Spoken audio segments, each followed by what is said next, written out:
Hello दोस्तों, स्वागत है आपके अपने YouTube channel BK physics master में। फिर से हाजिर हूँ एक और बहुत ही महत्वपूर्ण वीडियो के साथ। आज की इस वीडियो में हम क्लास 12 केमिस्ट्री के संपूर्ण किताब से सभी महत्वपूर्ण टॉपिक लेकर हाजिर हैं।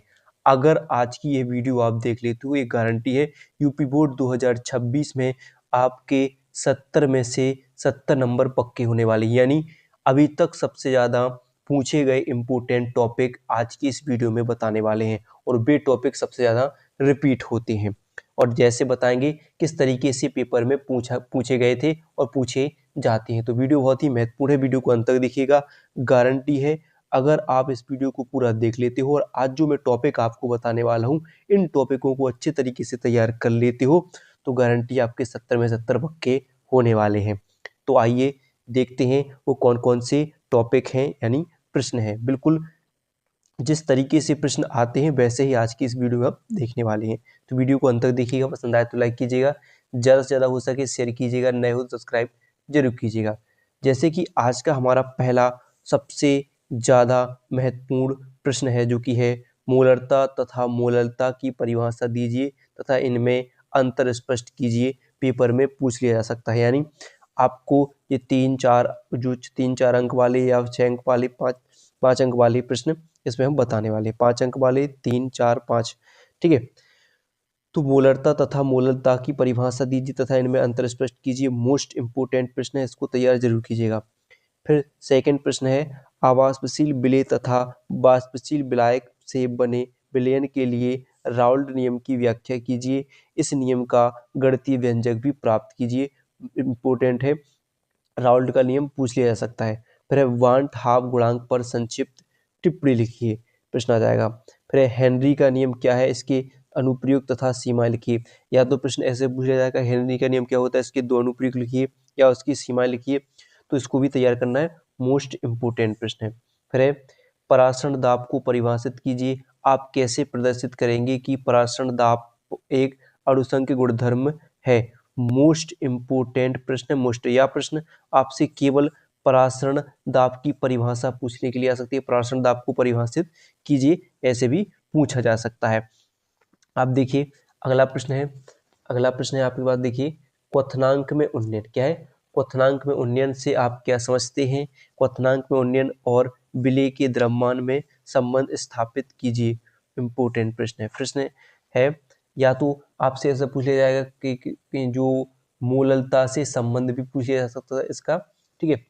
अगला क्या है हिमांक में अवनमन की व्याख्या कीजिए। हिमांक में अवनमन तथा विलेय की मूलर द्रव्यमान की में संबंध स्थापित कीजिए। वही मूललता से संबंध स्थापित करना है, यानी मूललता संबंध क्या स्थापित, ठीक है। तो ये दोनों बहुत ही वेरी वेरी इंपॉर्टेंट प्रश्न है, इसको जरूर तैयार कीजिएगा, ठीक है। अगला प्रश्न है प्रश्न नंबर 8, मानक इलेक्ट्रोड विभव की परिभाषा एवं नेरस्ट समीकरण लिखिए। इंपोर्टेंट है, नेरस्ट समीकरण सबसे ज्यादा पूछे जाने वाला प्रश्न है, नेरस्ट समीकरण लिखने के लिए आ सकता है। अगला प्रश्न है सेल के विशिष्ट प्रतिरोध तथा चालकत्व की परिभाषा लिखिए। सेल का विशिष्ट प्रतिरोध और चालकत्व मोस्ट इंपोर्टेंट प्रश्न है, तैयार करना है। अगला प्रश्न है चालकता को परिभाषित कीजिए तथा चालकता एवं प्रतिरोध के मध्य संबंध स्थापित कीजिए। फिर प्रश्न पूछ लिया जा सकता है कि कोलराउस नियम क्या है कोलराउस नियम क्या है, इसका एक अनुप्रयोग उदाहरण सहित लिखिए। ये आप वेरी वेरी इंपॉर्टेंट प्रश्न कह सकते हो, कोलराउस का नियम पूछ लिया जा सकता है। बिल्कुल ऐसे ही प्रश्न बनेंगे आपके पेपर में जैसे मैं बता रहा हूँ, तो अंत तक देखिएगा और इनको नोट करते जाइएगा, ठीक है। फिर क्या है शून्य कोटि अभिक्रिया के वेग स्थिरांक के लिए इकाई तथा व्यंजक लिखिए। फिर ऐसे ही प्रथम कोटि अभिक्रिया के वेग स्थिरांक का व्यंजक प्राप्त कीजिए एवं इसके मात्रक लिखिए और इन अभिक्रियाओं के दो प्रमुख लक्षण लिखिए।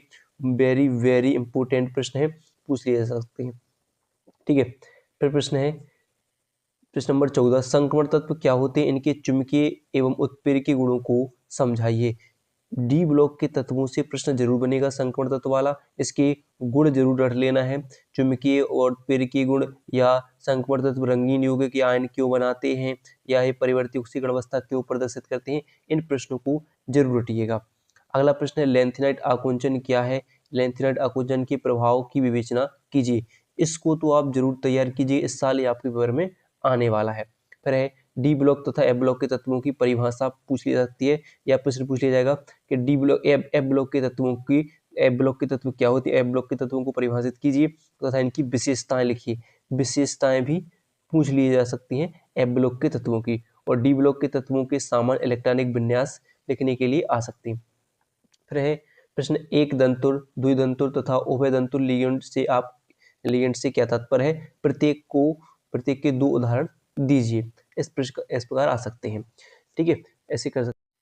फिर प्रश्न नंबर 18 है, कीलेट प्रभाव से क्या तात्पर्य है, एक उदाहरण दीजिए। इंपोर्टेंट प्रश्न है, कीलेट प्रभाव क्या है, इसका एक उदाहरण दीजिए, प्रश्न पूछा जा सकता है। फिर क्या लिगेंड क्या है तथा आवेश के आधार पर इन्हें किस प्रकार वर्गीकृत किया जा सकता है, उदाहरण दीजिए। वेरी इंपोर्टेंट प्रश्न है। फिर है प्रश्न नंबर 20, उपसय संयोजन यौगिक के संदर्भ में क्रिस्टल छेद सिद्धांत को समझाइए। अब देखो, ये 2-3 प्रश्न जो बता रहा हूँ इनकी मैं गारंटी ले सकता हूँ, लॉन्ग में बनेगी, 5 अंक वाले प्रश्न बनेंगे। देखिए, उपसय संयोजन यौगिक के संदर्भ में क्रिस्टल छेद सिद्धांत को समझाइए। और सेकंड है 21वां, उपसय संयोजन यौगिक में संयोजकता आवन सिद्धांत यानी VVT को समझाइए। और एक जो ये उपसय संयोजन यौगिक में बर्नर सिद्धांत की व्याख्या कीजिए। ये तीनों मोस्ट इंपोर्टेंट प्रश्न है, इन तीनों को बिल्कुल रट लेना है, अच्छे तरीके से तैयार कर लेना है। अब यहाँ तक तो हो गए आपके अकार्बनिक रसायन। अब आती है कार्बनिक रसायन, जहाँ से आपको देखना है ग्रिग्नार्ड अभिकर्मक के उपयोग पर संक्षिप्त टिप्पणी लिखिए। ये सबसे ज्यादा बनने वाला प्रश्न है अकार्बनिक रसायन से, ठीक है। फिर देखिए अगला है, हेलो एल्केन के द्विअणुक नाभिक रागी प्रतिस्थापन अभिक्रिया यानी SN2 की क्रियाविधि का वर्णन कीजिए। अब आपसे इसी प्रकार SN1 भी पूछ लिया जा सकता है। बोलेंगे हेलो एल्केन की एक अणुक नाभिक रागी प्रतिस्थापन अभिक्रिया यानी SN1 की क्रियाविधि का वर्णन कीजिए। या आपसे प्रश्न पूछा जा सकता है कि नाभिक रागी प्रतिस्थापन अभिक्रियाओं का वर्णन कीजिए। तो ये मोस्ट वेरी वेरी इंपोर्टेंट है, इन्हें जरूर तैयार कीजिएगा, इनको जरूर पढ़ना है, ठीक है। ये दोनों तैयार करना है, SN1 और SN2। फिर फिटिंग अभिक्रिया पर संक्षिप्त टिप्पणी लिखिए। अब देखिए, ये तो मैंने इसमें लिख दी है, आपको महत्वपूर्ण अभिक्रियाएं जरूर तैयार करनी है, क्योंकि कम से कम हर एक चार अभिक्रियाएं पूछ ली जाती है, 4 या 5 अभिक्रियाएं बन जाती हैं, वो भी आपके लॉन्ग में बनती हैं। या तो आपसे 4 अभिक्रियाएं पूछ ली जाएंगी या 5 अभिक्रियाएं जरूर बनती हैं, और हो सकता है 2-2 जगह पूछ ली जाए। तो महत्वपूर्ण अभिक्रिया जरूर तैयार कीजिएगा। आपके 5, कम से कम 5 अंक ये फिक्स होते हैं महत्वपूर्ण अभिक्रिया, जिसमें आप फिटिंग अभिक्रिया, ब्रुटच फिटिंग अभिक्रिया, हुस्टीकर अभिक्रिया, रायमर्टिमैन अभिक्रिया, ठीक है, ऐसी बहुत सी अभिक्रिया हैं जिन्हें आप तैयार करना है आपके लिए। हम अगली वीडियो में आपको ये बताएंगे, ठीक है। फिर टॉलन अभिकर्मक क्या है, टॉलन परीक्षण के एक उदाहरण का रासायनिक समीकरण लिखिए, इंपोर्टेंट है। फिर फेलिंग विलयन तथा सिफ अभिकर्मक द्वारा एल्डिहाइड तथा कीटोन में भिन्नता स्पष्ट कीजिए, मोस्ट इंपोर्टेंट प्रश्न फेलिंग विलयन। फिर एथेनॉल यानी एथिल अल्कोहल बनाने की औद्योगिक विधि का वर्णन कीजिए तथा रासायनिक समीकरण भी लिखिए। एथेनॉल से मेथेनॉल परिवर्तन का रासायनिक समीकरण लिखिए। फिर आ जाता है प्रश्न अगला, क्या है, बेंजिल्डिहाइड बनाने की किन्हीं 2 विधियों की रासायनिक समीकरण लिखिए। मोस्ट इंपोर्टेंट है बेंजिल्डिहाइड बनाने की विधि। फिर क्या है अगला, डाई एजोनियम लवण क्या है, बेंजीन डाई एजोनियम क्लोराइड से क्लोरोबेंजीन प्राप्त करने की रासायनिक अभिक्रिया लिखिए। तो इसको भी तैयार करना है।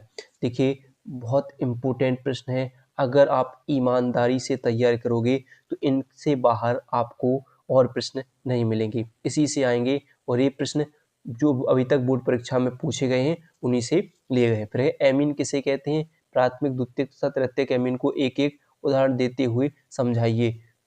वेरी वेरी इंपोर्टेंट प्रश्न है। फिर टॉलन अभिकर्मक क्या है, ग्लूकोज के साथ क्रिया करने पर इसमें क्या परिवर्तन होता है, संबंधित रासायनिक समीकरण भी लिखिए, इंपोर्टेंट है। फिर है न्यूक्लिक अम्ल से आप क्या समझते हैं, उदाहरण दीजिए, ठीक है। न्यूक्लिक अम्ल जरूर पढ़ लेना है, ठीक है। पेप्टाइड तथा पेप्टाइड बंध किसे कहते हैं, एक उदाहरण देकर समझाइए, ये प्रश्न इंपोर्टेंट है। फिर फेलिंग विलयन क्या है, क्या होता है, और क्या होता है जब इसे ग्लूकोज के साथ गर्म किया जाता है, रासायनिक समीकरण लिखिए, ठीक है। टॉलन विलयन और एक फेलिंग विलयन हो जाएगा, ठीक है। अगला देखिए, कार्बोहाइड्रेट क्या होते हैं, इनका वर्गीकरण कीजिए तथा प्रत्येक वर्ग के एक कार्बोहाइड्रेट का नाम व सूत्र लिखिए।